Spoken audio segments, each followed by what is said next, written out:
well.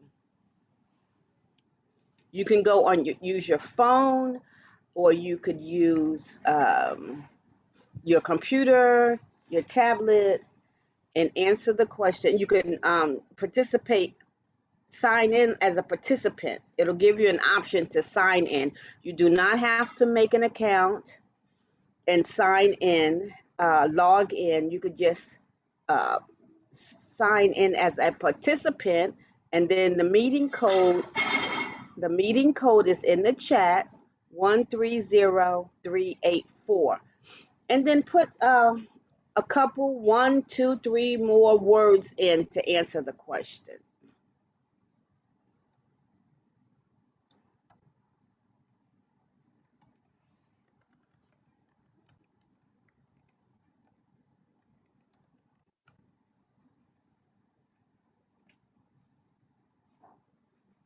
So it says enter code here, 130384.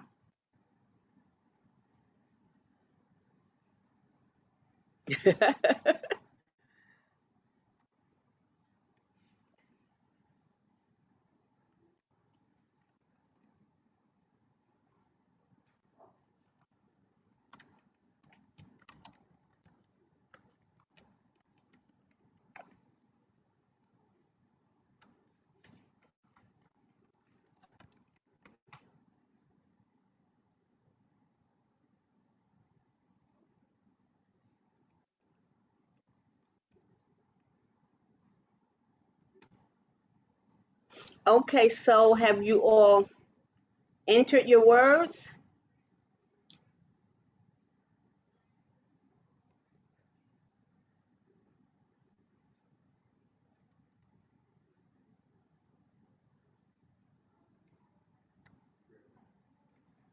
Ah, relieved, scholarly. Okay. All right, I'll wait. People are still entering, so I'll wait a few more seconds. Nice. Mm. All right. 20 more seconds.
All right.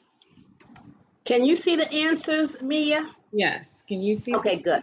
Yeah, no, because I can't make it so that everybody can see them. Oh, okay. Let's see if I can share my screen and show it. Where is it? Is the question.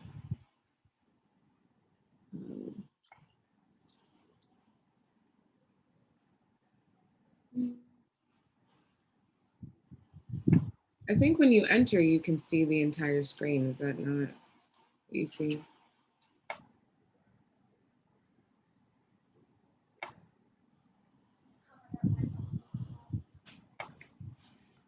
Georgia, are you able to see the responses? I'm not, Yeah, unfortunately. I think, Meya, when you share the screen, it'll be, we can see it. Okay.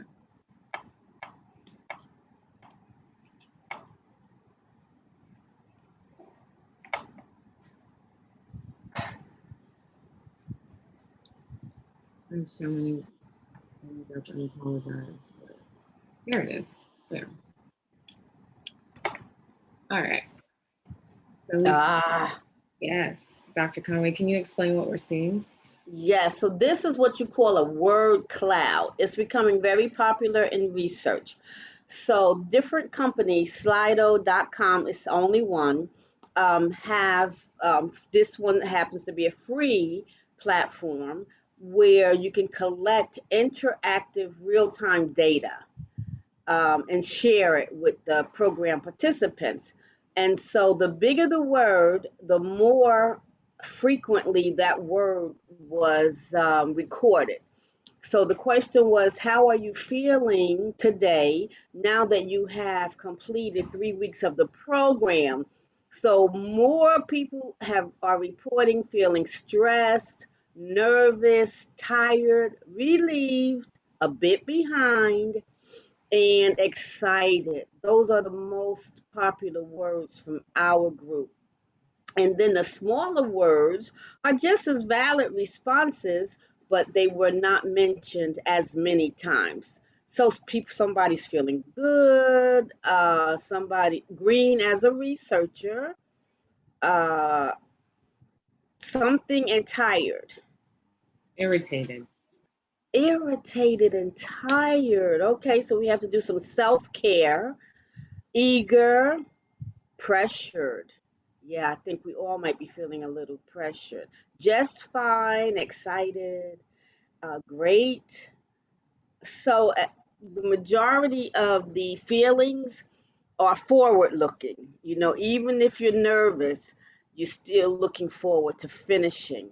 A bit overwhelmed. Yes, I can see that. And so you can continue collecting with the polls, and we just want to introduce you all to different resources that you can use as you grow in a scholar and as you grow in your presentation skills. So you know how if you're doing a presentation, it's nice to have some type of icebreaker. You can ask a provocative question of your program participants if you're participating in something, and have them give them, it's always going to be www.slido.com, but each time, each person who registers for a free Slido account will be getting a code number. And so you just tell the people to go to Slido and you have to tell them what code to enter, and then they can do what you just did and respond in real time. Yes, Miana said it's crazy how each of us feel this exact same way. So, Mhm. yes, any other comments? Any other concerns? Feel free to jump in. Anybody? Okay, well, hopefully, we'll be able to soothe some of your stress and some of your nervousness as we go through the day and through the next 3 days. Absolutely. So, So, thank you for participating. yes, thank you, Dr. Conway. It was good to get all of y'all's feedback on what's going on, how you're actually feeling in real time. And hopefully we'll have time in our collaborative session today. Maybe we can have some time to kind of deconstruct if there's specific things that are stressing y'all out. We need to kind of make sure that you have the right support. And what does that mean? When we even ask, how can I support you? For some people, that their mind goes blank. I know mine does. Sometimes I'm like, I actually don't know. And that's okay. But that also invites the question, the follow up of like, okay, if I don't know what I need in order to support myself in being successful, what do I not have? What am I struggling with? And we can kind of do that backwards process. But so we're going to talk about something really fun. The next part of your paper, which is the research methodology section. So I have a lovely PowerPoint for y'all, but hopefully I've tried to make it a little more succinct and simple, because the method section is arguably one of the most critical points of your entire research paper. And especially when you are proposing research, this is like just super critical. If you don't have a strong method section, then this can be the part where a lot of people kind of just falter. And you all won't do that, because I hope this will be a very simple, clear presentation on how to do that super effectively. So what did you mean just now when you said if you are proposing research? So when you're proposing research is if you are, you have a research idea, a program, a project, and you want to bring it, you want to apply either for money through a grant or through your institution, a school, or even to your business. You can do a proposal even when you're applying for businesses. So this is basically, you're providing the evidence of why someone should adopt this research, basically. All right.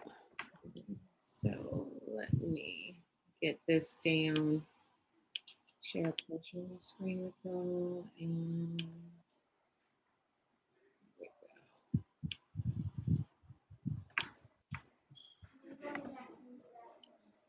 all right. Hope I can see you all. So again, closed captions. Does anyone need that? I didn't even know that was a thing. But all right, so research methods. So what you've been doing, this is the second part of the process. You've done the first part, which is your literature review. And your literature review, that purpose is to just explain what you want to talk about. Like, what is the phenomena you're investigating that you want to dive deeper? And basically, it's all the evidence, all the support of what you're studying and why you want to. And it leads all up to your final conclusion of the literature review, which should be your research question. Okay, so once you get to the end of your literature review and you have that research question, now is the second part, the methodology, which I like to say is kind of that, it's like a recipe of what you're going to do. Okay, you have all the evidence in the literature review, and now you're going to go on to how you're going to do it. For my science majors, biology majors, you know, when you do a lab, like a lab, and you have to write out what you're going to do before you go into that class, this is the same thing. So for this paper, for this program, there are five main parts of the methodology section. One is the purpose or your aim of the study. And so you're going to start with that section.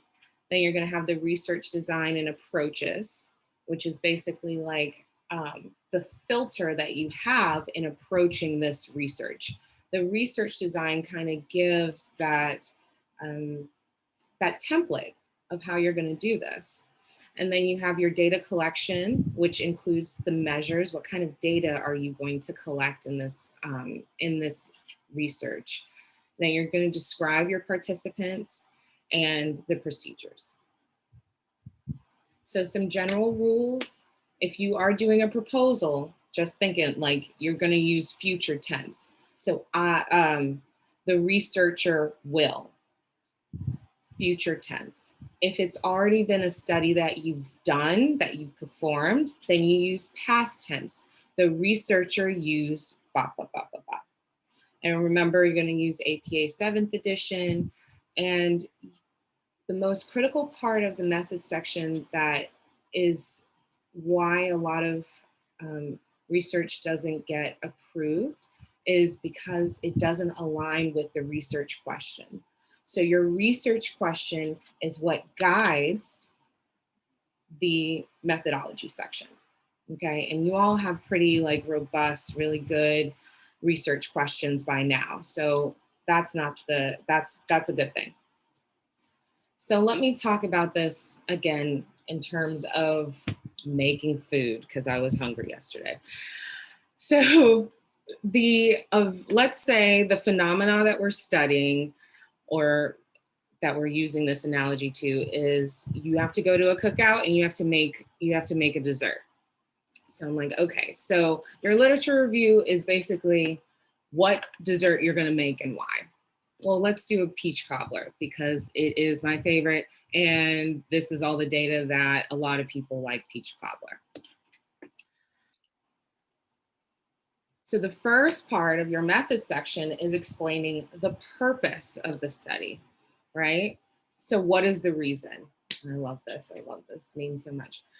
But your purpose is aligned to what is said in your research question. And so these are 5 of the research approaches and what they plan to do, what their research purpose is. So you're trying to match what you already have in your research question to one of these 5 approaches. Quantitative, when we think of quantitative, we think of quant. Quant means numbers, which means we are getting like numerical data. So whether that's a score, whether that's points, it's numbers. It's actual numbers that we're collecting. So the purpose of this research is to prove or disprove or add to what is already existing, what theories already exist about this phenomena. For example, we have a theory that's called cultural betrayal trauma theory. So if I want to add that specifically African-American women experience cultural betrayal trauma theory, then I may want to explore doing quantitative research. That's my purpose. So in my research purpose statement, I would say the purpose of this research is to prove or to add support to cultural betrayal trauma. Can you text me the address? Miss Jessica, can you put yourself on mute? Thank you. I'm sorry. That's all right, baby. Then we have qualitative. Qualitative, think of quality of content. So you're using more of what a subjective experience, like focus groups, things like that. So the purpose of a qualitative research is to explore, there's not that much data out there. There's not that much research. So this is meant to explore more, to get more data, or to describe what this phenomena even is. Then you have mixed methods, which I like to think of it as a truly holistic, comprehensive, full picture. That's where you add quantitative, the numbers, the scores, plus the subjective experience of people. And you add that together in order to get a full picture. So that purpose would be to comprehensively understand, explain, or evaluate a phenomenon. So mixed methods is a combination of both quantitative research and qualitative research? Yes. Okay. And then we also have arts-based, which we've talked about previously in the research paradigms. And that, again, is to really explore more, but more of a social action aspect, right? So we want to explore or evoke or provoke a feeling, because when we think about arts, creativity, we think of arts-based research includes performing a dance or writing this novel, and that experience leads to evidence, to data. And so the real purpose is to evoke a feeling, or to provoke what may have already been what may be the status quo, and that this is a creative lens to put on it. Now, not to confuse you, but arts-based as well as community-based can also, these are like lenses, remember? These are like lenses. So they can also take quantitative and qualitative and mixed methods approaches as well. But the purpose of this, of arts-based, that statement, is to explore, to describe, or to evoke or provoke a phenomenon. Community-based participatory research really wants to promote or advocate for community change or action. So that again can also take a quantitative, qualitative, or mixed methods data approach. But when you're talking about your purpose, it's to promote this community change or action.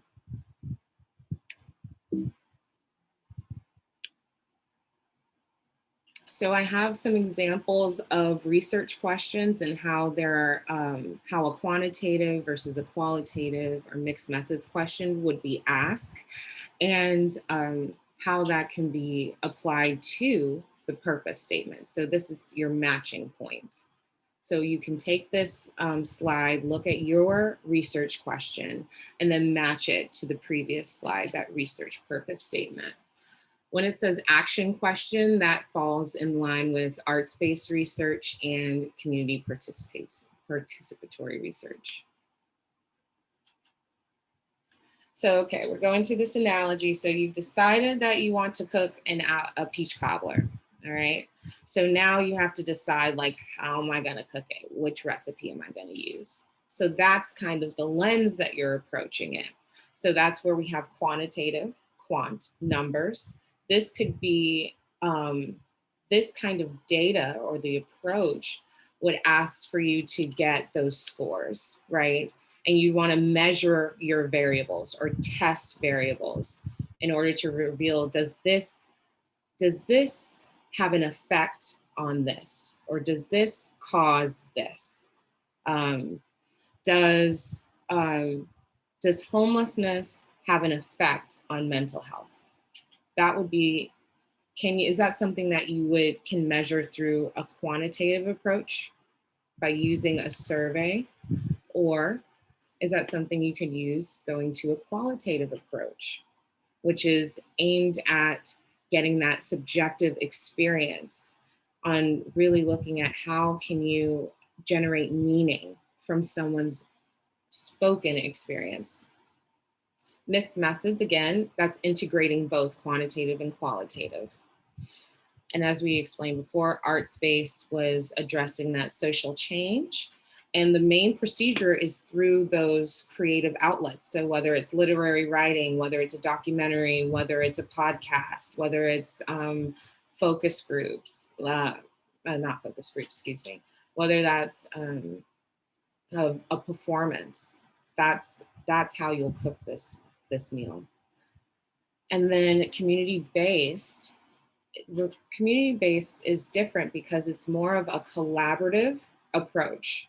So it makes sure that the community has equal say in all parts of the research process. So that's like inviting, you have a second cook, you have a sous chef, and before you finish this meal, you have to communicate with them and say, okay, is this good for you? Do you is this enough? Maybe they need to add a little bit more cinnamon. So that brings the community aspect to it.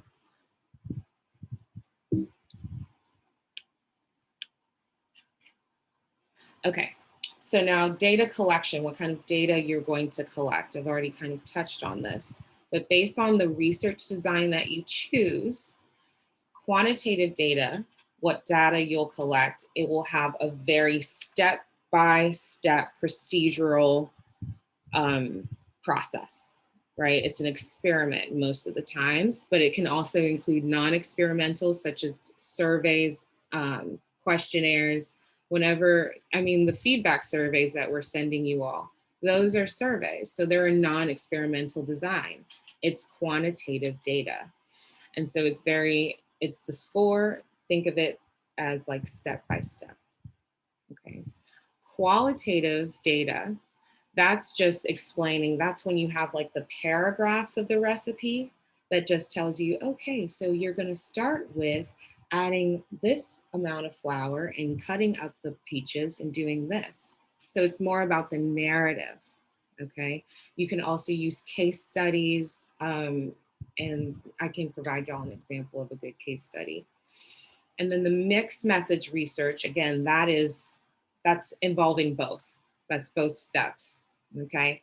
So that can be both having a survey and a case study or a focus group. in order to get this comprehensive idea of what's going on. So that would be a recipe that has both the steps and those paragraphs. Makes sense? Let me take a minute and pause right now because there's a lot of information I'm sending out. Does anyone have any questions or need clarification? I have a question. Yes. So since we wouldn't be able to do like a research, like a true research design or make up our own methods, should we look at a different like data set or different researchers and then like base it off of that? So yes and no, you can do both. You can do either what you choose, actually. You can, this is in essence a proposal, what you're creating. You know, this could be an actual experiment or an actual research that you conduct. So if you wanted to make it an experimental design, the only thing that makes an experimental design is that you have a control group versus a treatment group. And when we go into that, a control, does anyone know what a control group is?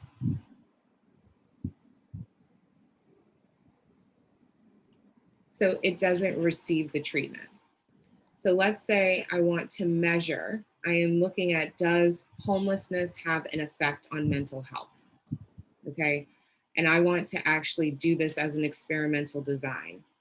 So I'm gonna have a group of homeless individuals. Let's see. So I want to rate the levels of depression and anxiety in this group. All right, those are the mental health. So the sample, the whole population is, or the participants are homeless, okay? So then I have a control group who, over time, I measure their depression rates, right? Before and after. I don't introduce anything to them. That's the control. Nothing happens in that group. Then we have the treatment group where I'm gonna give, we're gonna do a pre and post test. Basically, I'm gonna measure their mental health, anxiety, depression levels before and after. And during, in between, we're gonna provide them education on mental health, on anxiety and depression.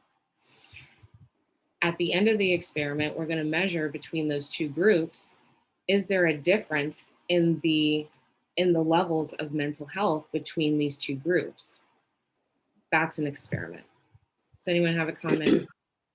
Another example of an experiment on the K-12 model would be just say two different eighth grade math classes next door, Miss Muse and Miss Smith.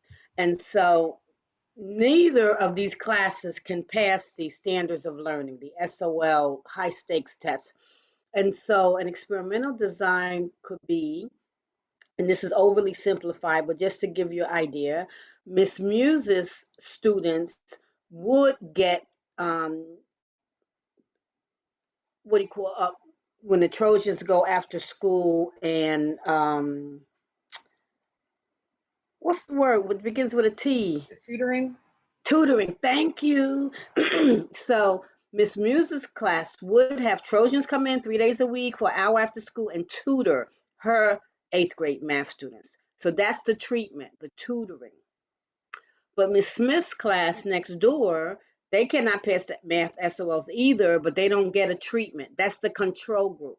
Then at the end of the experiment, you would look at the data, right? The quantitative data, the numbers, the scores, the SOL pass rates, and say, okay, did the tutoring, was that an effective treatment to help the students pass? Or did they pass at the same rate as the group that did not have the treatment? Miss Smith's eighth grade math students who hadn't, they were the control group. They had no treatment. They had no tutoring at all. So those are examples of it. You can run an experimental design, but you can also, Nevin, you can also use data sets that have been publicly shared or that a researcher is willing to share with you. that may also be related to your topic.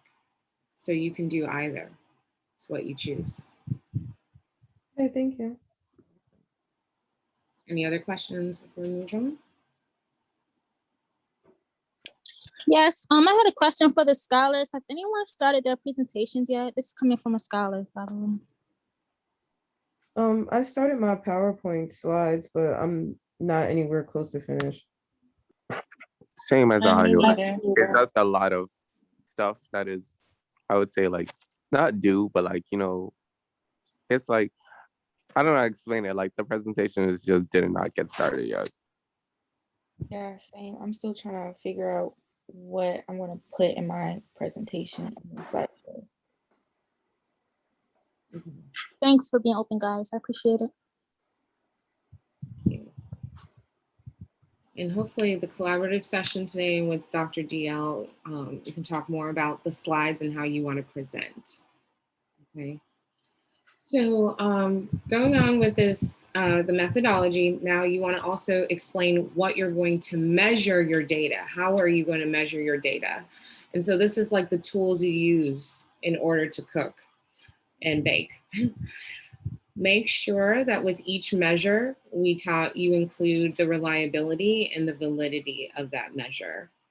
Does anyone know what reliability and validity are? Is that the accuracy? Yes, yes. Which one's which?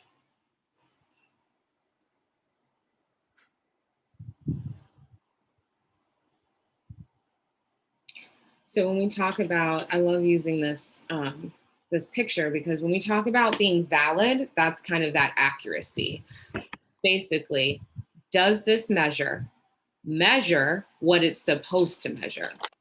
Okay, is it actually measuring it? That's a valid measure. So if it's a survey, a questionnaire, if you're using like a thematic analysis for trying to detect themes in a focus group, does what you're going to use is it valid? Does it actually measure what it's supposed to measure? Now, when we talk about reliability, it's saying reliable. Is this measure consistent in measuring the construct or in measuring the variable that you're looking for? Is it reliable? So it may be, so something can be reliable, right? But not valid. For example, if you have a measure that's, you know, you want it to measure mental health, but it's actually measuring homelessness every time. Yeah, that's reliable, but that's not a valid measure. That's not measuring what it's supposed to measure, which is mental health. Okay, so you got to make sure you have the right tools and like what the reliability and validity explain, like how good is this measure? Is this something that should be used also with the sample? But that's pretty deep, and you don't have to know that. You don't have to. Now, when we talk about the participants, this is a very detailed section that you want to make sure is right, because it's like your ingredients. You want to say like how many peaches, like are they fresh peaches or frozen peaches? Like, do you want ground cinnamon or like the sticks? Do you want like all those kind of things? So you really want to describe the participants in, I guess, a PC way. So you want to describe the age range, socioeconomic status, if that's relevant, demographics.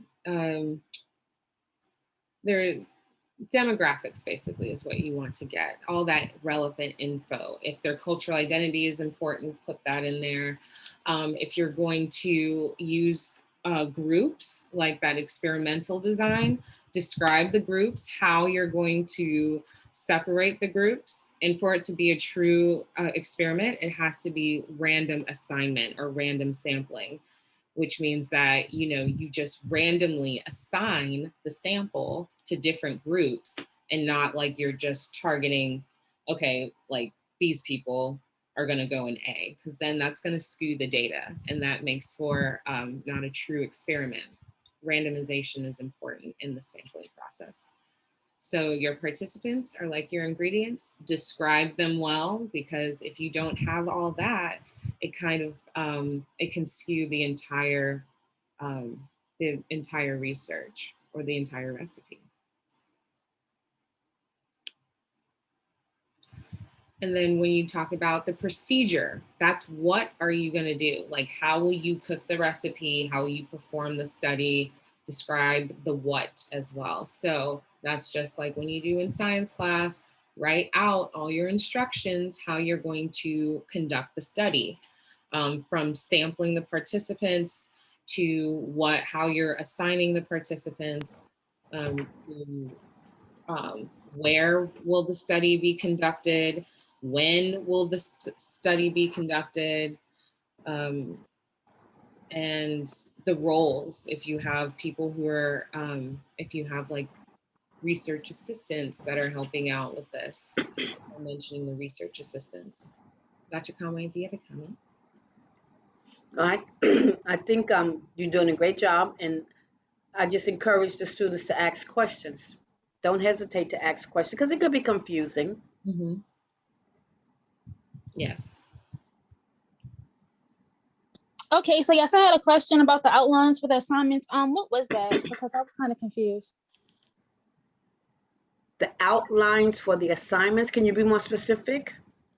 Yeah, Meya, you Yeah. had told me that the outlines, I was kind of confused as to what the outlines were. Yeah, so you're supposed to have an outline for the literature review, just a basic like topic, what are your points for the literature review. If you go into the assignment calendar.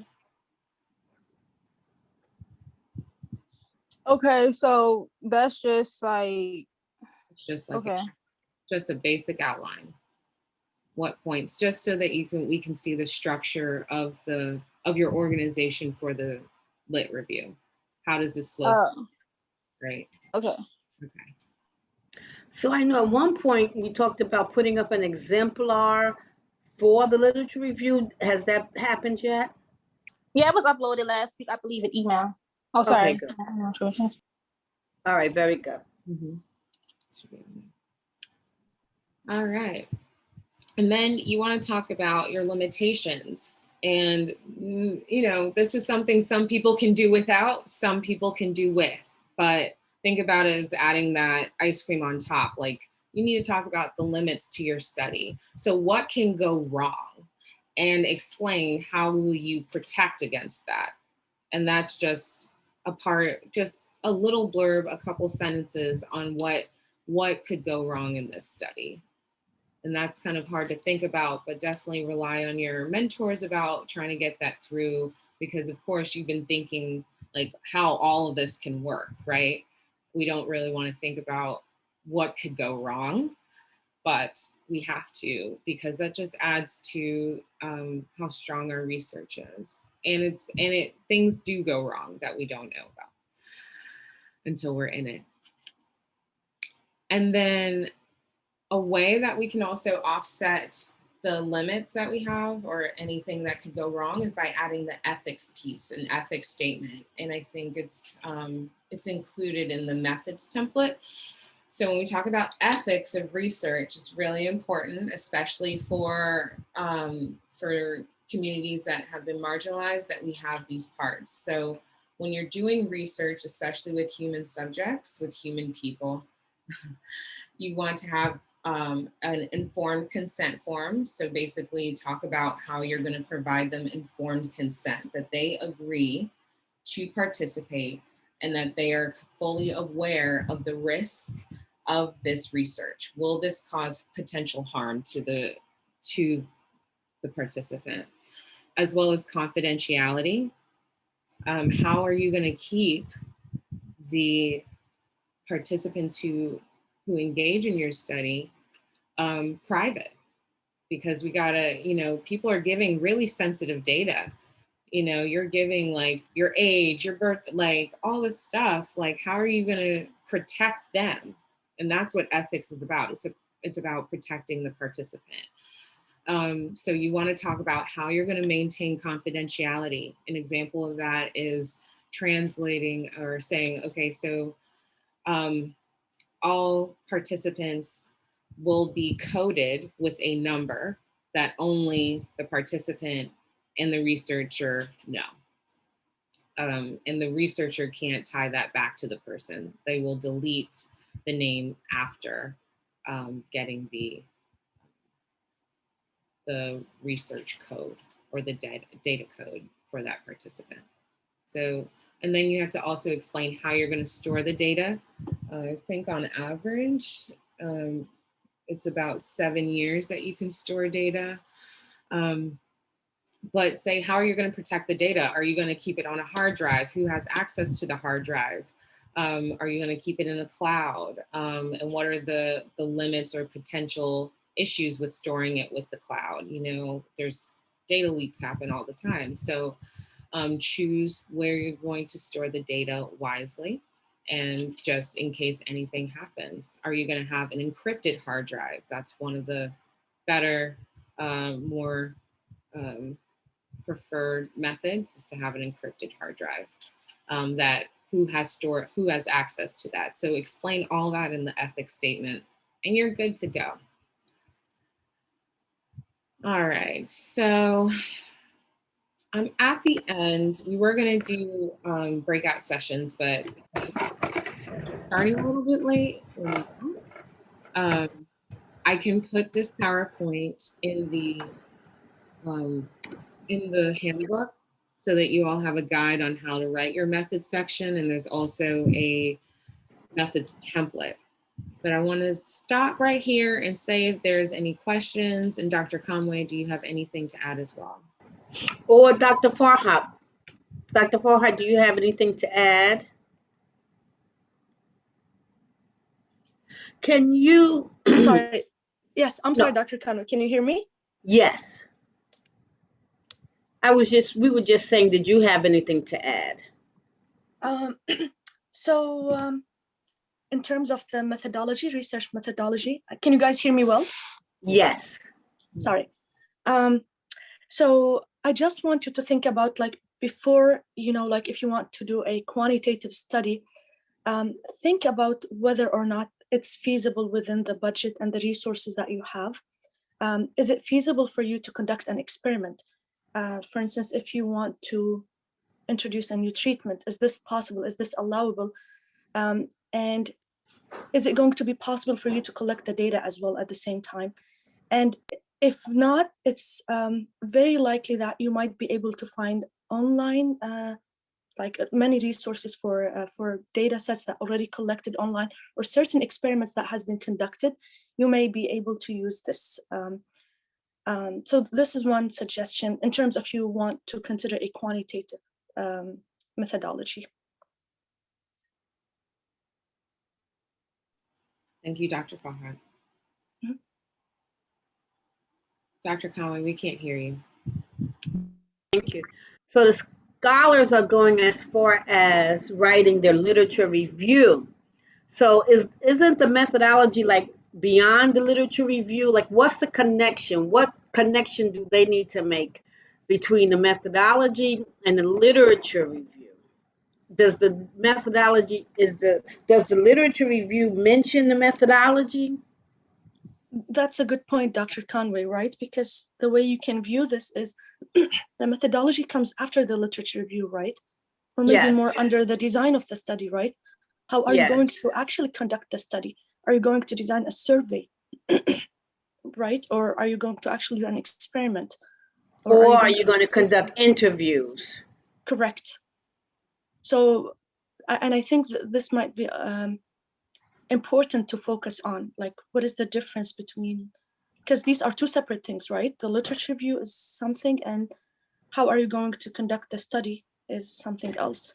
So do the scholars need to make decisions about the methodology in order to write their literature review, or are we just giving them a little bit additional information beyond the literature review so that the literature review does not have to mention their methodology, or their literature review does have to mention the methodology? It's a part of the assignments. I think the Right. first draft for the methods was for last Friday. Yes. So it's a part of what's the assignments for this program. Yes, but I'm getting text messages, so they just need clarity. They just need clarity Yeah. that the literature review does not have to describe their methodology. No, like I like to think of it as the literature review is like a big introduction. What are you looking at? What phenomena are you looking at? What do you care about, right? And you're explaining. It's explaining. It's explaining. And then the methodology is the action. Like, what are you going to do after explaining all this? Now, what are you going to do to create research? How are you going to construct research? Okay. So you're explaining everyone else, previous people scholars, their research about it. Now, what are you going to do? That's the methodology. You know? Right, but the literature review does not have to go into the methodology. No, Okay.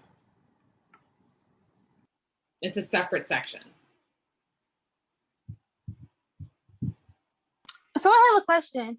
Yeah. Since our PowerPoints are due Thursday and Friday, would it be possible? I was gonna say if we could, like, as the scholars, have a day when we can all have a Zoom meeting when we can practice on our presentations together without any of the mentors. Would that be wrong? No. So therefore we can give each other like feedback and like help each other out, you know? Yeah, I don't have a problem with that at all. Mian, I think it's probably a good idea. Yeah, I was about to say I would like that. Yeah. Okay, Yeah, I like cool. that idea. Okay, cool. So you take that charge and to like start that up for the group, either send message. Yeah, we can definitely make a group chat. Yeah, Wednesday would be cool if anybody's available for Wednesday. Great. Okay, so Mian, are you gonna take the lead in that, setting up the group chat? Yes, ma'am. Okay. All right. So were there any other questions about the research methods?